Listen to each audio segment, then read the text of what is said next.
بیٹھ کر 80 مرتبہ درود شریف پڑھے گا تو اللہ تعالیٰ اس کے 80 سال کے گناہوں کو معاف فرما دے گا. سبحان اللہ. 80 سال کے گناہ معاف ہو رہے ہیں. کرنا کیا ہے؟ اللہ نے جمعہ کا دن عطا فرمایا. جمعے کے دن عصر کی نماز کے بعد سلام پھیرنے کے بعد اسی مقام پر بیٹھ کر پیر نہیں بدلنا، جیسے بیٹھے تھے ویسے بیٹھنا. سلام جب پھیرے وقت جیسی کنڈیشن تھی پیر جیسے تھے ویسے رکھنا. ایسی حالت میں 80 مرتبہ درود شریف پڑھنا. تو جو 80 مرتبہ درود شریف پڑھ لے گا اللہ تعالیٰ اپنی رحمت سے اس کے 80 سال کے صغیرہ گناہوں کو معاف فرما دے گا. صغیرہ گناہ سے مطلب یہ کہ چھوٹے گناہ جو ہوتے ہیں اللہ اس کو معاف فرما دیتا ہے.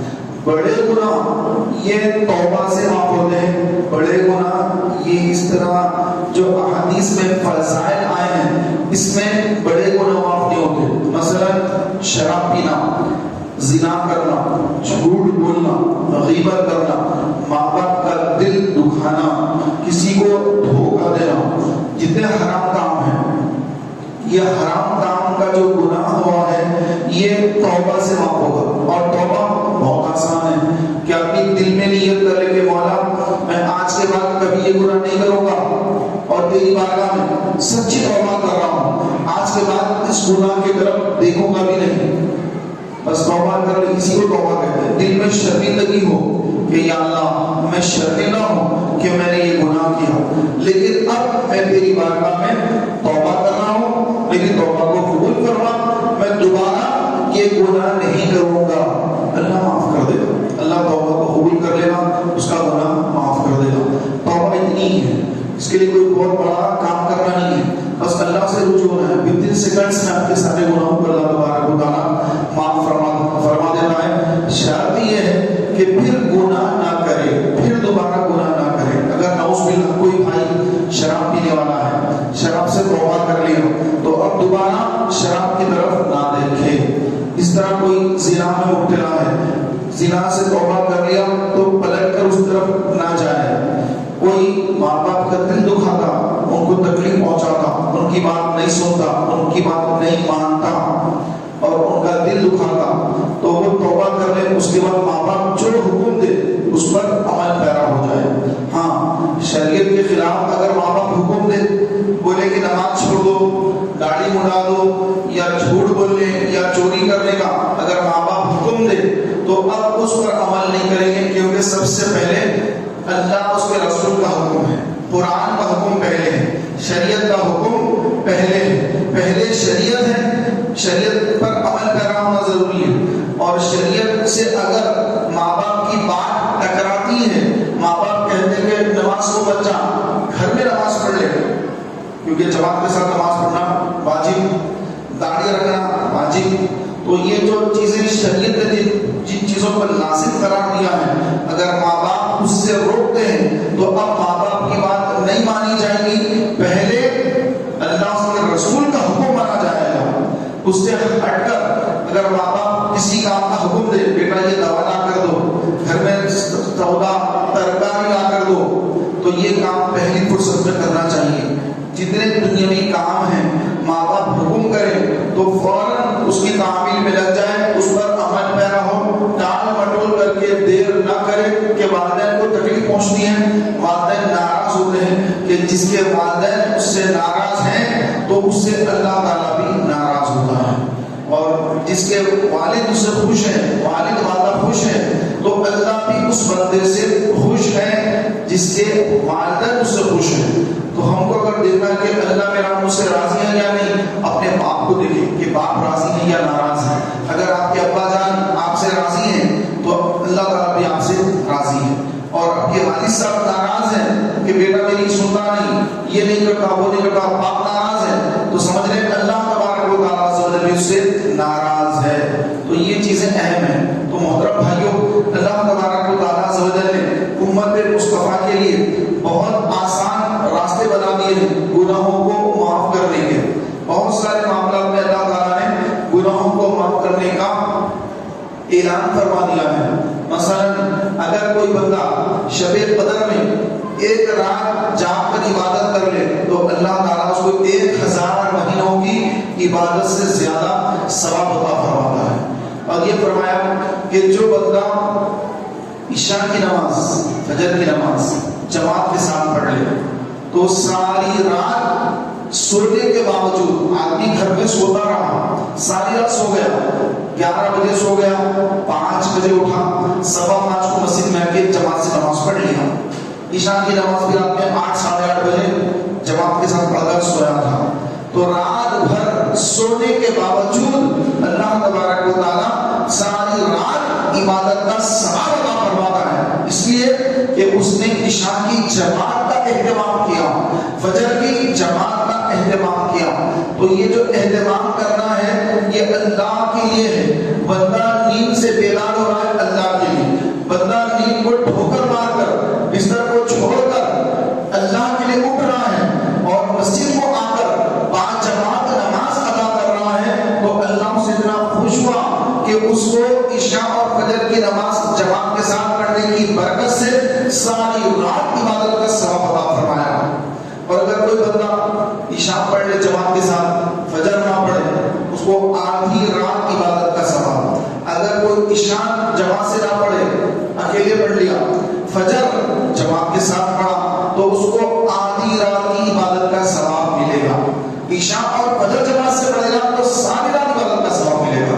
محترم بھائیوں، یہ بھی فرمایا کہ جو بندہ فجر کی نماز پڑھے، اس کے بعد ظہر، عصر، مغرب، عشاء، پھر فجر، ہر نماز باجماعت پڑھتا رہے گا، پنج وقت نماز کا پابند رہے گا، تو اللہ تبارک و تعالیٰ فجر کی نماز پڑھنے کی برکت سے ظہر تک کے سارے گناہوں کو معاف کر دے گا. پھر ظہر کی نماز جماعت سے پڑھ لیا، اس کا پھر عصر جماعت سے پڑھ لیا، تو ظہر عصر کے درمیان جو گناہ ہوئے وہ سارے گناہوں کو معاف کر دے گا. پھر مغرب جماعت سے پڑھ لیا تو عصر اور مغرب کے درمیان جو گناہ ہوئے وہ سارے گناہوں کو اللہ معاف کر دے گا. پھر عشاء جماعت سے پڑھ لیا تو مغرب عشاء کے درمیان جو گناہ ہوئے وہ سارے گناہوں کو اللہ تبارک و تعالیٰ معاف کروا دے گا. پھر عشاء کے بعد فجر جماعت سے پڑھ لیا تو عشاء اور فجر کے درمیان جتنے گناہ ہوئے، جتنے صغیرہ گناہ ہوئے، وہ سارے گناہوں کو اللہ تبارک و تعالیٰ معاف فرما دے گا. یہ اللہ کے رسول صلی اللہ علیہ وآلہ وسلم نے ارشاد فرمایا. تو محترم بھائیوں، جب بندہ پنج وقت نماز کا پابند بن جاتا ہے، ہر نماز جماعت کے لیے، جماعت کے ساتھ پڑھنے کے لیے مسجد کو آتا ہے، تو اس کے اندر ایک کیفیت پیدا ہو جاتی ہے، اس کے اندر اللہ کا خوف پیدا ہو جاتا ہے. ایک شخص کسی لڑکی پر عاشق ہو گیا، لڑکی کو اپنا دل دے دیا، عاشق ہو گیا. اب ایک مرتبہ اس کو پکڑ لیا، کہا کہ اے لڑکی، میں تجھ سے بڑی محبت کرتا ہوں، میں تجھ سے بہت محبت کرتا ہوں، تجھ سے شادی کرنا چاہتا ہوں، بڑی مجھے محبت ہو گئی تجھ سے. تو دور کس کا ہے؟ فاروق اعظم کا دور ہے.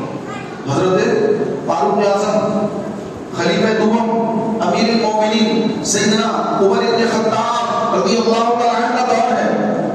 لڑکی نے کہا، اچھا تم مجھ سے محبت کرتے ہو، مجھ سے شادی کرنا چاہتے ہو، محبت کرتے ہو، میں اچھی لگتی ہوں؟ تو کہا کہ ہاں، میں تم سے محبت کرتا ہوں، تم سے تم کو چاہتا ہوں. تو لڑکی نے کہا ٹھیک ہے، ایک شرط ہے میری، اگر میری شرط اگر تم پوری کرو گے تو میں تم جو کہہ رہے ہو اس پر یقین کر لوں گی، مان لوں گی. تو لڑکے نے کہا کہ بتاؤ کیا شرط ہے؟ لڑکی نے کہا یہ شرط یہ ہے کہ آپ 40 دن تک ہر نماز باجماعت مسجد نبوی میں حضرت فاروق اعظم رضی اللہ تعالی عنہ کی اقتداء میں، یعنی ان کے پیچھے 40 دن تک ہر نماز باجماعت پڑھو گے. اگر 40 دن تک ہر نماز امیر المؤمنین سیدنا فاروق اعظم رضی اللہ تعالی عنہ کے پیچھے آپ نے پڑھ لیا تو پھر 41ویں دن مجھ سے ملاقات کر لینا، میں بتا دوں گا، تم جیت جاؤ گے اور میں تم جو کہو گے میں اس کے لیے تیار ہوں. لڑکے نے کہا 40 دن وہ بھی نماز پڑھنا، یہ تو کوئی بڑی بات نہیں ہے، میں اس شرط کو قبول کرتا ہوں. چنانچہ دوسرے دن سے فجر کی نماز میں وہ نوجوان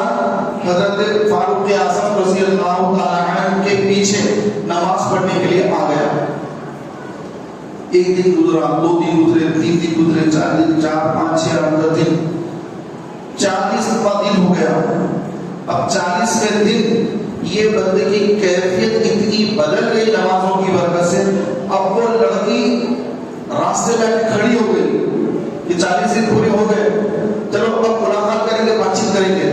نوجوان مسجد سے نکلا، اب جانا اس طرف، مسجد سے نکل کر اپنے گھر کی طرف جانا ہے، بیچ میں راستے میں بچی کا گھر پڑتا ہے، تو اب کو دیکھا کہ لڑکی ٹھہری ہوئی ہے، اس نے اپنی نظر جھکا لی، گردن جھکا لی اور گردن جھکا کر آگے بڑھتے جا رہا ہے، اور لڑکی کو دیکھ بھی نہیں رہا ہے، سیدھے آگے بڑھا ہے۔ لڑکی نے رکا کر کہا کہ اے لڑکے رکو، کیا بات ہے کہ آپ تو میرے سے شرط والے تھے کہ 40 دن کے بعد مجھ سے ملاقات کرو گے، مجھ سے محبت کرتے ہو؟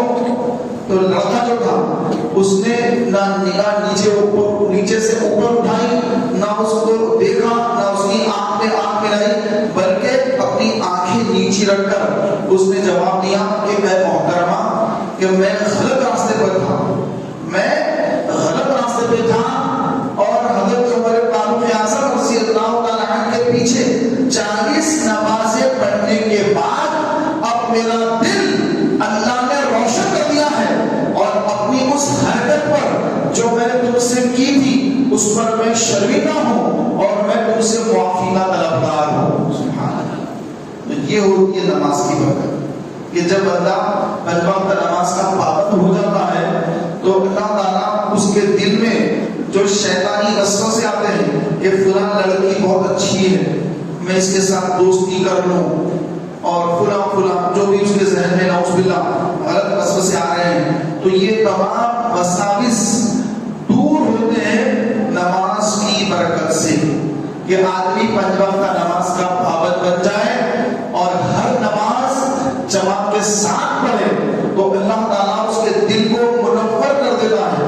جب اس کا دل منور ہو گیا تو اس کو نماز میں کوئی گندے وسوسے نہیں آتے، اس کو نگاہیں نیچے رکھنے پر جو لطف اور مزہ اللہ تعالیٰ اس کے دل میں ڈال دیتا ہے، جو چاشنی اس کے دل میں پیدا اللہ کر دیتا ہے، تو پھر وہ چاشنی ملنے کے بعد اب اس کو بد نگاہی کرنے کی اور ادھر ادھر دیکھنے کی یا اور غلط تصورات اور غلط خیالات اور غلط اس کے اندر سوچیں جو پیدا ہو رہی تھی، وہ اللہ تبارک و تعالیٰ اس کے دل میں نور پیدا کر کے وہ سب ختم کر دیتا ہے، اس کا دل پاک اور صاف ہو جاتا ہے، اس کا دل منور ہو جاتا ہے۔ یہ ہے نماز کی برکت۔ اور جو بندہ نمازوں سے دور رہتا ہے، اللہ کے حضور کھڑے ہونے سے دور بھاگتا ہے، تو فرمایا گیا کہ بے نمازی جو ہوتا ہے اللہ تعالیٰ اس کا دل سخت کر دیتا ہے۔ جو جمعہ کی نماز نہیں پڑھتا، کئی ایسے بھی بھائی ہیں کہ جمعہ تک نہیں پڑھتے، کہ جمعہ یہ عین فرض ہے، اس کی فرضیت کا انکار کرنے والا کافر ہے۔ سورہ جمعہ نازل ہوا قرآن پاک کے اندر، سورۃ الجمعہ، تو جمعہ کی فرضیت فرض عین، اور جو مسلمان 3 یا 4 جمعے بلا وجہ سستی کاہلی کی وجہ سے چھوڑ دے تو اللہ کے رسول صلی اللہ علیہ وسلم نے ارشاد فرمایا کہ اس کے دل پر اللہ تبارک و تعالیٰ مہر لگا دیتا ہے۔ مہر لگ گئی، ختم لگ گئی، اس کے اوپر مہر لگ گئی، اب اس کو اللہ تعالیٰ ہدایت نہیں دیتا، وہ گمراہی میں پھرتے رہتا ہے، ہدایت کا راستہ نہیں ملتا، اس کو گمراہ ہو جاتا ہے۔ تو کوئی بھائی نعوذ باللہ اگر 3 یا 4 جمعے سستی کاہلی کی وجہ سے چھوڑ دے تو پھر ان کے لیے کوئی خیر نہیں ہے، ان کے لیے آخرت کی تباہیاں بربادیاں ہیں۔ لہذا کوئی جمعہ نہ چھوٹے۔ ہاں، جمعہ چند لوگوں کو معاف ہے، وہ ظہر پڑھ لیں، جمعہ معاف ہے۔ کن کو؟ عورتوں کو، لیڈیز، خواتین، ہماری مائیں بہنیں، ان پر جمعہ فرض نہیں ہے، یہ ظہر پڑھتے اپنے وقت پر۔ اور مسافر، آپ یہاں سے نکلے سفر پر جا رہے ہیں، بمبئی، دلی سفر پہ جا رہے ہیں، سفر کی مقدار کیا ہے؟ جس شہر میں آپ رہتے ہیں وہاں سے 92 کلومیٹر دور اگر آپ جا رہے ہیں اور اپنا شہر چھوڑ دیا، سٹی پاس کر لیا، تو اب آپ مسافر ہو گئے۔ 92 کلومیٹر کا آپ کا سفر کا اگر ارادہ ہے تو آپ مسافر۔ 80 کلومیٹر 85 کلومیٹر جا رہے ہیں، اب آپ مسافر نہیں ہیں، آپ مقیم ہیں، تو آپ کو اس مقام پر پہنچنے کے بعد بھی 2 رکعت نماز کے بجائے 4 رکعت پڑھنا ہے، اور جمعہ بھی آپ پر فرض ہے۔ تو جمعہ مسافر پر فرض نہیں ہے، ظہر پڑے گا جمعے کے دن بھی مسافر۔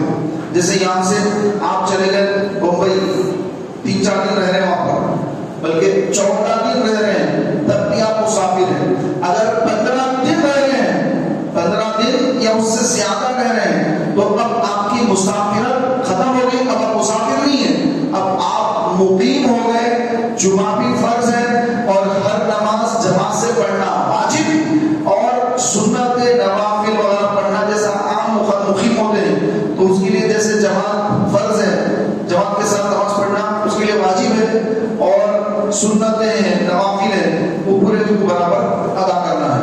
محترم بھائیوں، اور جمعہ کس پر واجب نہیں ہے؟ فرمایا قیدی، جیل ہو گئی، مسلمان ہے، جیل ہو گئی، اس کو قید میں، پریسن سینٹرل جیل میں بیچارہ، تو جیل میں جو ہے اب اس کو جو ہے جمعہ واجب نہیں ہے، تو وہ ظہر پڑے گا، ظہر معاف نہیں ہے۔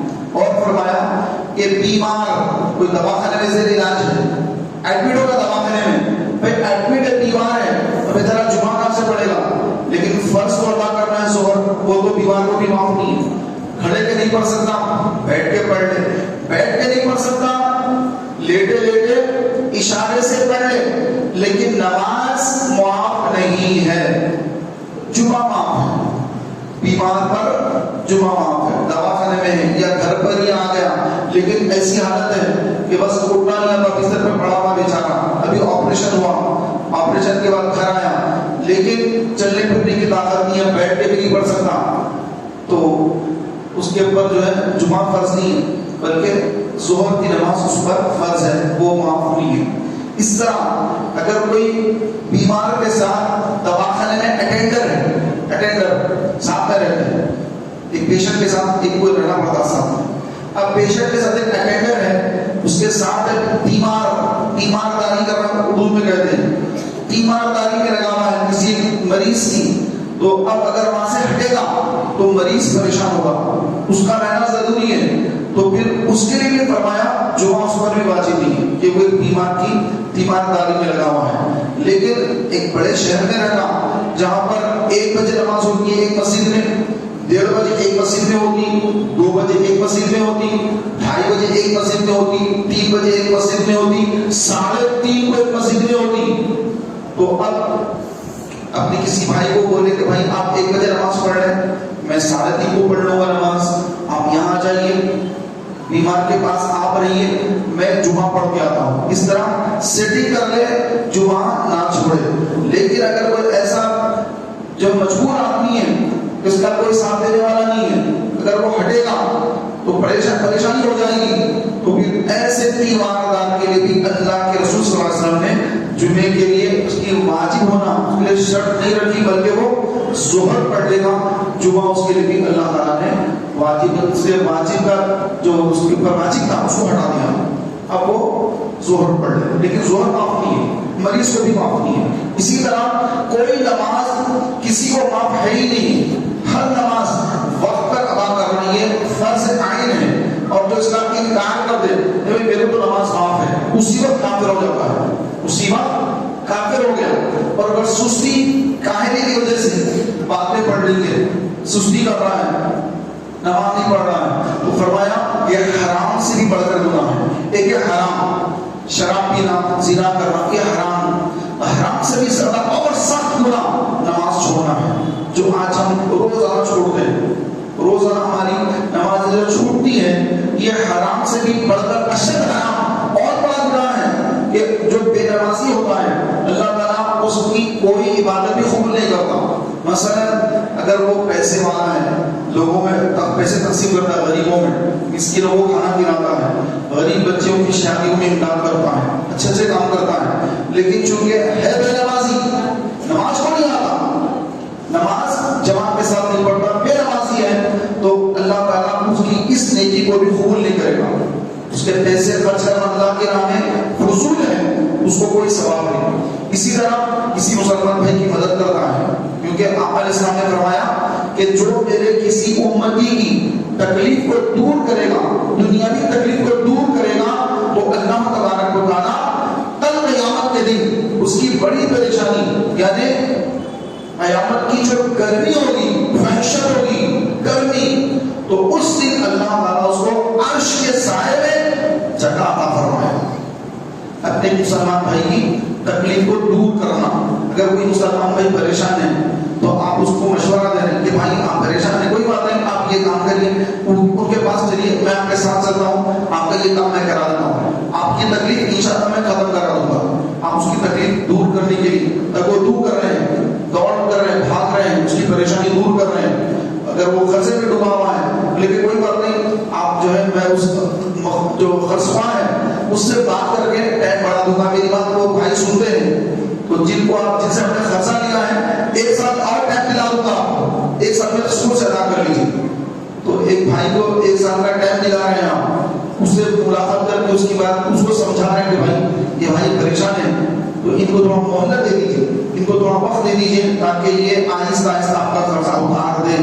تو اس پر بھی اللہ کے رسول صلی اللہ علیہ وسلم نے فرمایا کہ ایسا کرنے والا یہ 50,000 اعتکاف سے بھی اس کا ثواب زیادہ ہے. حضرت عبداللہ ابن عمر رضی اللہ تعالیٰ عنہما، حضرت سیدنا فاروق اعظم کے شہزادے، فاروق اعظم کے شہزادے عبداللہ ابن عمر رضی اللہ تعالیٰ عنہما بہت زیادہ سنتوں پہ عمل فرمانے والے. تو ایک مرتبہ آپ مسجد میں ہیں اور مسجد سے جو ہے اعتکاف میں ہیں، مسجد رمضان کا مہینہ اعتکاف 10 دن کا اعتکاف مصنون ہوتا ہے، اعتکاف میں اعتکاف میں باہر نکلنا منع ہے، اندر کا مسجد کے اندر 20 تاریخ کو آنا اور پھر عید کا چاند دیکھ کر مسجد سے باہر نکلنا، 10 دن مسجد میں اعتکاف کرنا اور عبادت میں مصروف رہنا. تو یہ اعتکاف رسول پاک علیہ السلام کی سنت مبارکہ ہے. تو رمضان کا مہینہ ہے، حضرت عمر عبداللہ ابن عمر رضی اللہ تعالی عنہما اعتکاف توڑ کر مسجد کے باہر نکل گئے. آپ کے غلام نے پوچھا حضور آپ کا تو اعتکاف ہے، آپ اعتکاف توڑ دیے، آپ کا اعتکاف ٹوٹ گیا، آپ باہر آ گئے مسجد کے. تو آپ نے فرمایا نہیں، مجھے اچھی طرح سے یاد ہے کہ میں اعتکاف میں ہوں، میں اعتکاف میں ہی تھا. میں اس لیے نکلا مسجد کے باہر کہ میرے کانوں نے سنا کہ میرے آقا صلی اللہ علیہ وسلم نے ارشاد فرمایا کہ جو کسی مسلمان کی پریشانی کو دور کرتا ہے اللہ تبارک و تعالیٰ اس کو 50,000 اعتکاف سے زیادہ ثواب عطا فرماتا ہے. میں تو ایک اعتکاف توڑا لیکن اللہ تبارک و تعالیٰ 50,000 اعتکاف سے بھی زیادہ ثواب اس کو عطا کرتا ہے جو اپنے کسی مسلمان بھائی کی پریشانی کو دور کرتا ہے. کسی مسلمان کی پریشانی کو دور کرنا، اس کی مدد کرنا، اس کی دنیاوی تکلیف کو دور کرنا اتنا بڑا ثواب ہے کہ 50,000 اعتکاف سے بھی زیادہ ثواب. اور وہ صحابی رسول فاروق اعظم کے شہزادے اعتکاف توڑ کر وہاں جا کر اس بندے کی مدد کر رہے ہیں، کیونکہ وہ مسجد میں آیا اور آ کر آپ سے عرض کیا کہ اے عبداللہ ابن عمر رضی اللہ عنہ کہ میں بہت پریشان ہوں اور میں قرضے میں ڈوبا ہوا ہوں، اور جس نے مجھے قرضہ دیا ہے وہ میرا قرض ہوا مجھے بہت روزہ پوچھتا ہے، مجھے بہت تکلیف ہے. آپ اگر چل کر اس کو کہہ دیں کہ مجھے تھوڑی مہلت دے دے یا میرا قرضہ معاف کر دے، کیونکہ اس کے پاس بہت پیسہ ہے، میں غریب آدمی ہوں، میں بہت پریشان ہوں. آپ کا ادب کرتا ہے، آپ کا بہت ریسپیکٹ کرتا ہے، آپ کا ادب کرتا ہے. اگر آپ اس کو کہیں گے آپ کی بات ٹالے گا نہیں، آپ کی بات کو سن کر مجھ غریب کا قرض یا معاف کر دے گا یا مجھے تھوڑی مہلت دے دے گا، مجھے آسانی ہو جائے گی. تو آپ نے فرمایا ٹھیک ہے. یہ فرما کر آپ اعتکاف توڑ کر مسجد سے باہر گئے اور جا کر اس شخص سے ملاقات کر کے آپ نے اس سے فرمایا کہ اے فلاں کیا تم اس کا قرض معاف کر دیتے ہو یا اس کو کچھ مہلت دیتے ہو؟ تو اس نے کہا کہ حضور آپ آ گئے تو بس میں نے اس کا قرضہ معاف کر دیا، میں نے اس کا قرضہ معاف کر دیا. تو محترم بھائیوں اللہ والے ہمارے اسلاف ہمارے بزرگان دین دوسروں کی تکلیف کو سمجھنا, اس کی تکلیف کو دور کرنا, یہ ان کے اندر بہت زیادہ پایا جاتا تھا. ایک تو دنیا کی تکلیف ہے, ایک ہے آخرت کی تکلیف. کیونکہ آج جو بھائی دنیا میں رہ کر اپنی آخرت سے غافل ہیں, بے نمازی ہیں, شراب پیتے, زنا میں مبتلا ہیں, حرام کاروبار میں مبتلا ہیں, تو یہ آخرت کی تکلیف میں پڑنے والے ہیں, تو ان کو بھی بچانا ضروری ہے. جیسا کوئی دنیاوی پریشانی کو مبتلا ہے, اس کو دنیاوی پریشانی سے آپ نجات دلا رہے ہیں, تو 50,000 اعتکاف کا آپ کو ثواب مل رہا ہے. تو جو آخرت کی تکلیف ہے اس کے سامنے تو دنیا کی تکلیف کوئی چیز ہی نہیں ہے. اتنی بڑی تکلیف آخرت کی تکلیف ہے. تو جو اپنے بھائی کو آخرت کی تکلیف سے بچائے تو اس کے ثواب کا اندازہ میدان محشر میں ہوگا, آج نہیں ہوگا. تو لہٰذا بھائی ہم یہ غور کریں کہ جس کی تکلیف ہم دور کرنے پر اللہ اتنا ثواب دے رہا ہے, تو جو کسی کو تکلیف میں مبتلا کرے, کسی کو پریشان کرے, کسی کو مشکل میں ڈالے, مصیبت میں ڈالے, تو اس سے اللہ کی صدر ناراض ہوگا. آج لوگ گھنٹا گردیاں کرتے ہیں, زمینوں پر قبضے کرتے ہیں. کسی نے بڑی محنت کر کے 100 گز کا پلاٹ لے لیا, 100 گز زمین خرید لیا کہ میں اپنے بچوں کے لیے اس پر گھر بنا لوں گا. بیچارہ محنت کر کے 100 گز کا زمین کا پلاٹ لے لیا, تو آ جاتے ہیں خطرناک قسم کے لوگ جن کے پاس ہتھیار ہوتے ہیں, مار پیٹ کرتے ہیں, دھمکیاں دیتے ہیں, ڈراتے ہیں, اور نہ ماننے پر قتل و غارت گیری پر اتارتے ہیں, مرڈر کر دیتے ہیں, قبضے کر لیتے ہیں زمینوں پر. تو یہ جو آج کر رہے ہیں, لوگوں کو تکلیف دے رہے ہیں, آج تو اللہ نے ہر ایک کو ڈھیل دے دی. جس کو جو کرنا تم کرو, میں تم کو اختیار دیا, نماز کا بھی اختیار دیا, شراب پینا ہے پیو, جو کرنا ہے کرو, اختیار دیا. لیکن حشر کے میدان میں کسی پر ظلم نہیں ہوگا, انصاف قائم ہوگا.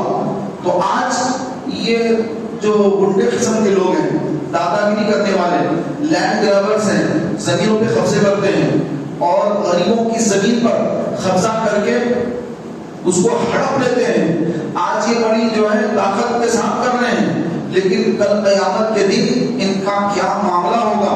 حدیث پاک میں ہے کہ اگر کسی مسلمان کی زمین, ایک بالش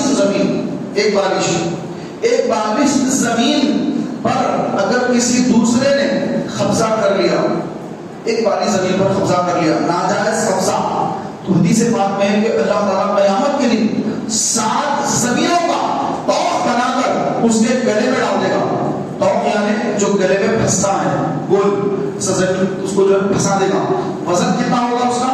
7 زمینوں کا وزن ہوگا. ابھی ایک زمین کا وزن پتہ نہیں کتنا ہے, ایسے 7 زمینوں کے وزن والے توق کو اللہ تعالیٰ اس کے گلے میں ڈالے گا, جو اپنے مسلمان بھائی کے زمین پر, ایک والی زمین پر قبضہ کر لے, ناجائز قبضہ کر لے. تو آج لوگ بڑی بڑی زمینوں پہ قبضے کر رہے ہیں, گھروں پہ قبضے کر رہے ہیں, کوئی خوف نہیں ہے. بولنے والے کو مار دیتے ہیں, اگر کوئی بولے کہ یہ غلط ہو رہا ہے, یہ غلط ہو رہا ہے, اس کو مار دیتے ہیں. ایسے لوگ ہیں, اس کا قتل کر دیتے ہیں, ایسے لوگ ہیں. حدیث پاک ہے کہ ایک مسلمان کے ناحق خون میں, ناحق اس کے قتل میں, اس کے مرڈر میں, ناحق قتل میں, اگر پوری زمین اور پورے آسمان والے اگر اس میں شامل ہو جائیں تو اللہ تعالیٰ سب کو اوندھے منہ کر کے داخل جہنم کر دے گا, داخل جہنم کر دے گا. اور کتنی دیر کے لیے؟ مدتوں, یعنی اس کی کوئی گنتی نہیں ہے. جیسے کوئی شرابی ہے, شراب پیا, اتنے سال کی اس کو جہنم کی سزا ہے. زنا کیا, اتنے سال کی سزا. اب یہ کسی کا خون ہے, ناحق قتل ہے, مرڈر ہے, تو اللہ کے پاس اس کی سزا ایسی ہے جس کی گنتی نہیں ہے.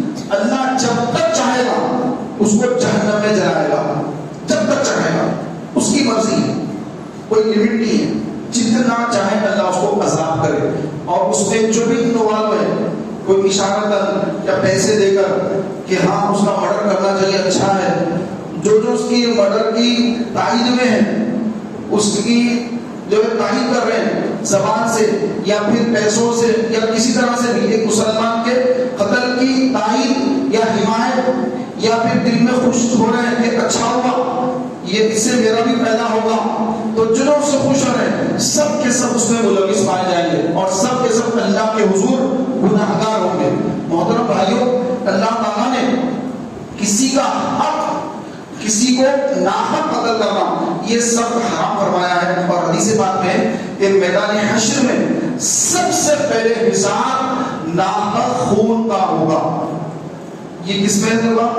حقوق العباد، بندوں کے جو حقوق ہوتے ہیں، بندوں کے حقوق میں سب سے پہلے ناحق قتل ہونے والے مقتول کو لایا جائے گا، جس کا دنیا میں مرا ہوا اس کو لایا جائے گا اور اس کا حساب ہوگا۔ سب بعد میں، سب کے حساب کتاب بعد میں، جس کا مرا ہوا، جو قتل ہوا وہ مقتول کو لایا جائے گا، اور جنہوں نے قتل کیا، قتل کرنے والے قاتلین لائے جائیں گے اور اللہ کے حضور دونوں کھڑے ہوں گے، اور اللہ تبارک و تعالیٰ وہاں پر اپنا عدل اور انصاف فرمائے گا، اور جتنے اس میں ملوث پائے جائیں گے اللہ تبارک و تعالیٰ سب کو اور ہمت کر کے مدتوں کے لیے جہنم میں داخل کر دے گا۔ لہذا میرے پیارے بھائیوں، ہر گناہ سے توبہ کریں۔ کسی مسلمان کو مارنا، پیٹنا، آنکھوں سے ڈرانا، دھمکیاں دینا، دھمکی آمیز میسیجز کرنا، کال کر کے تکلیف پہنچانا اور اس کو بلیک میل کرنا، یہ کرنا وہ کرنا، تو جتنے مسلمان کو تکلیف پہنچانے ہیں کل میدان حشر میں اس قدر دردناک عذاب میں مبتلا ہوں گے کہ اللہ تعالیٰ کھجلی ان پر مستقل کر دے گا،